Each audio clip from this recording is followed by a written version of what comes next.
Okay, with me, Aiden de Campo, and Aiden, the accumulator. What wonderful form he's shown since he's arrived in Western Australia, and what a beautifully bred horse he is.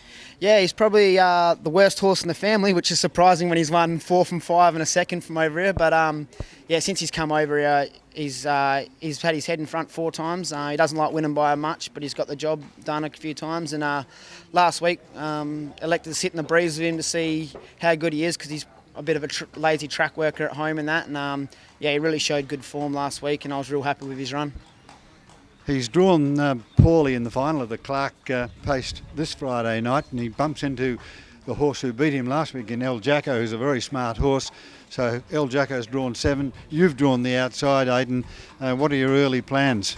Yeah, hopefully it's the starting position, not the finishing position. But you know, he's a pretty versatile horse.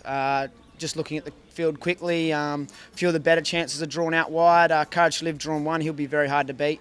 But look, we'll just sum it up early, and you know, he's quite versatile. He can sit and sprint, he can do a bit of work. Yeah, he's got a bit of strings to his bow. How did the owners get hold of the accumulator? Because looking at some of his brothers and sisters, the family is an outstanding family. Yeah, it is. It is an outstanding family. But Dad watches a fair few New Zealand races over there. He's seen him running good thirds and fourths behind real good horses, you know. And we had a few owners looking to buy one. A lot of clients that Dad's had for a long time. A lot of good owners. So you know, they elected to buy him, and you know, it's paid dividends so far. Miley's Desire, she's a nice type in your dad's stable, and hers was a good effort. Her last start with a good second. Yeah, she's a mare that's been consistent ever since she's joined us a few years ago. You know, she goes real good. She's drawn 2. It'd be interesting to see what the 1 does. You know, it has got a lot of gate speed, but if she found the top in that kind of field, you know, she'd take some catching. And you were happy with her last start second? Yeah, I was. You know, I'm stylish at outsider and beat her, but we did do a lot of work early, punching through from the second row to find the front. And you know, she's probably better if she can really get there real quick rather than grind for 400 or 500 metres to get there. You know, so if she has to bounce there real quick on Friday and keep her up on the bridle, you know, she'll take some catching.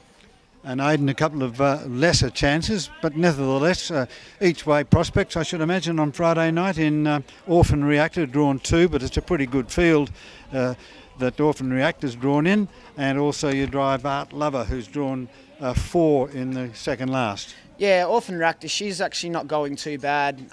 Probably not up to these horses, nor the 2500 doesn't really suit her. She's quite a racy kind of filly and can really get on the bridle. So yeah, we hoping she doesn't pull too hard for me over the 2500 on Friday. My arms don't get any longer. And Art Lover, he's been a real frustrating horse for Dad and myself. You know, his track work at home suggests he should really be winning a fair few races, but he just hasn't been able to bring it to the track. So changed a few things up this week. If he doesn't go any better on Friday night, he might be looking for a new home. Okay, Aiden, well, thanks very much for your time, and all the best of luck on Friday night. Cheers, Ken.